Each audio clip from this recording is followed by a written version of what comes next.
Let's talk about 5 fantasy books that I've never forgotten, that kind of broke me, that stayed with me forever. They're the types of books that you read them, and later that night, scenes or characters, after you finish the book, they just stay with you. You can't.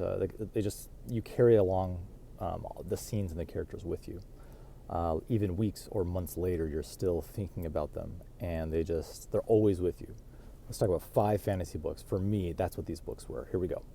The first book is Arthur by Giles Kristian. This is a Arthurian trilogy. It's the 3rd book in a trilogy. And honestly, this trilogy has not gotten enough attention. The first book is called Lancelot, which is about Lancelot. The second book is called Camelot, and then the third is Arthur. This book is a masterpiece. Not only is this entire series very, very good, but the 3rd book, which finally stars Arthur. This whole trilogy is a saga that Kristian has taken on, and I love Arthurian sagas. I've read Cornwell's trilogy as well, which is one of the best series I've ever read. And if you like that, you will definitely like this series as well. Arthur is extremely understated. You're reading it. Halfway through the book, you realize that the author has played this huge trick on you with the main character and the POV and who you're even reading about. And when that happens, you have this sudden realization. It changes the entire book. The ending is beautiful. It's not what you expect. It's not about triumph. It's not about prevailing over enemies. It's about tenderness and choosing the right thing for you and for those that you love. The prose is beautiful. The main character is introspective, and it's one of the best things I've ever read. If you're a fan of Arthurian sagas and fantasy, you should read this series, and you should pick it up right away. The 3rd book, I actually listened to the audiobook. I usually like to read my books, but the 3rd one I did the audiobook, and it was beautiful, absolutely beautiful. I've never stopped thinking about it. The next book is The Dark Tower. I finally read the Dark Tower series about a year ago, and I had a roller coaster course with the Dark Tower. I loved the first book, The Gunslinger. I hit this wall with the Wastelands. Halfway through that book, I was like, this is just stream of conscious writing. I don't really like this. Where is this going? This is randomness. And then the second half of Wastelands really blew me away. Wizard and Glass is one of the best books I've ever read. And then after finishing The Dark Tower, the last book in the seventh book in the series, I have never stopped thinking about The Dark Tower. I've never stopped thinking about the ending. I've never stopped thinking about Roland and his cast, his friends, and The Dark Tower. It defies genre. It's found family. It's urban fantasy. It's horror. Maybe it's a little sci-fi. There's everything in it, and Stephen King really. It's also very meta. Stephen King really accomplished something incredible with The Dark Tower. It's a series that the sum is greater than its parts. I didn't love every single book, but I loved the entire story, and I absolutely loved the ending. And there is just something about how that ending is that I've never forgotten, and I definitely will reread the entire series again. The next book is Royal Assassin by Robin Hobb. I finally picked up The Realm of Elderlings about a year ago, and I'm slowly making my way through them. I haven't read them all. Right now, I just finished Fool's Errand and Golden Fool, which is the 2nd series. It's a little complicated if you're not familiar, but Robin Hobb wrote this, I think it's 12 books, 15 series, and they're in trilogies, and all of them are related in the same world. And the first trilogy is called the Farseer trilogy. The Assassin's Apprentice, and then Royal Assassin. Assassin's Apprentice is the first book, and then Royal Assassin is the second.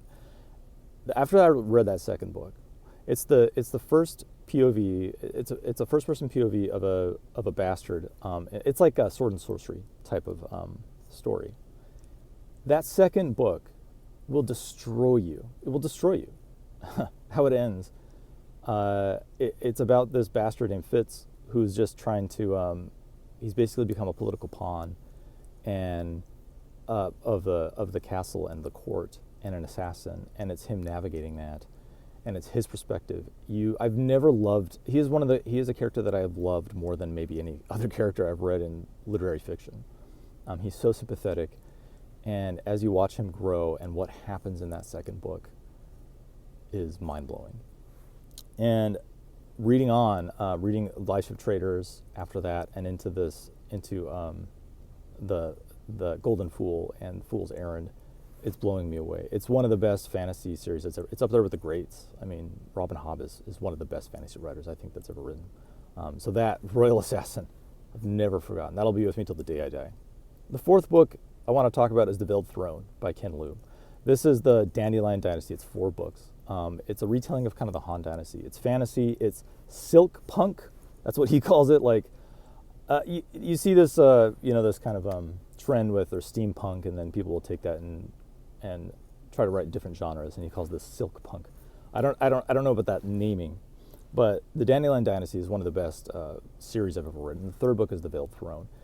The first book, The Grace of Kings, starts out almost like you're reading a historical text. It's very strange. There's a lot of setup, and I know you hear that a lot about series, like, oh, the first book is setup. And that is true here. And the first book, the pacing is wild. It's all over the place. Halfway through the first book, I was like, I don't even know, The Grace of Kings, I was like, I don't even know what this book is about. What are we doing here? By the end of the first book, I was like, well, that was very interesting and intriguing. I'm going to keep reading. And then you get to Wall of Storms, absolutely blown away by what he does with his world, by the political intrigue, by the cruelty of the characters. The political intrigue is one of the best parts about this series. And then The Veiled Throne, the clashing of cultures and power. It is epic, and it's not like anything you've ever read. And it has just incredible, delicious fantasy elements. And then the fourth book, which finishes off, is The Speaking Bones. It is, without a doubt, the Dandelion Dynasty, one of the best fantasy series I've ever read, and I highly recommend it. The last book I want to talk about is Bloodsong by Anthony Ryan. I've read a lot of Anthony Ryan. I'm a big fan. And I read, not all of his books, but a lot of them. And Bloodsong was the first book that I started with. It's like a coming-of-age story, so it's a little derivative in that sense, but it has the way that the story is told, and the character arc of, what's his name, Val Alsorna, I believe. His character arc and his growth and the budding romance and just the heart that is told through that prose is beautiful. It's one of the most beautiful fantasy books and books that I think I've ever read, by Bloodsong by Anthony Ryan. I'm a big fan of his. If you haven't read the Covenant of Steel series yet, that trilogy, I would start with Bloodsong. And then I did read the later books in that series, like Tower Lord and the other ones. They're very, very different. They're good books, but they're very different from Bloodsong. But I recommend you start with Bloodsong and then move to, and then finish that series if you're into it, and then move to the Covenant of Steel, which is absolutely phenomenal. I'm a big fan of Anthony Ryan. I think he's one of the best current, modern fantasy writers right now. All right, but one more bonus. The sixth book, just a 6-book bonus. A book that I can't stop thinking about is Tehanu by Ursula K. Le Guin. This is part of the Earthsea cycle. Tehanu is the 4th or 5th book in the series. Earthsea cycle is a very wild, tumultuous ride. Every book is quite different, and it's not like anything you've ever read. I'll do an entire video about Earthsea cycle later and kind of explain if it's the right series for you. The books are short. It's not a big commitment. When I read all of the Earthsea cycle, I kind of mixed up in my other reads. But Tehanu it's deeply feminist. And what I mean by that is the character is like a 40 or 50-year-old woman.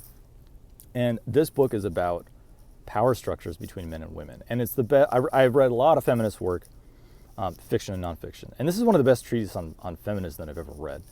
But the thing is, feminism is not necessarily, a fantasy book about feminism is not necessarily fun. I mean, it can be. But she makes it deeply, you think profoundly, you think deeply about what she's talking about. And I've never read a book that's made me think so deeply about the power dynamic between men and women. There's so much truth in her writing. I'm a huge Ursula K. Le Guin. I should do an entire video about Ursula K. Le Guin. I've read many of her books. But Tehanu, particularly of the Earthsea cycle, really, really has stuck with me with unbelievable quotes. One of the best quotes from that book is, "That which cannot be healed must be transcended. That which cannot be healed must be transcended." Beautiful, beautiful. I highly recommend you start the Earthsea cycle. Anyway, that's it. I'll wrap it up. You can take a look at my links. My website is Wick Wilker. I'm an author. I write sci-fi books. You can check it out. My books, if you like, no pressure. I also do a podcast, a medical podcast. I'm a medical doctor, and I do a podcast. I also talk a lot about books on my podcast as well. I'll put the link in. Subscribe, follow. I'm going to do lots of videos. Thanks for joining me.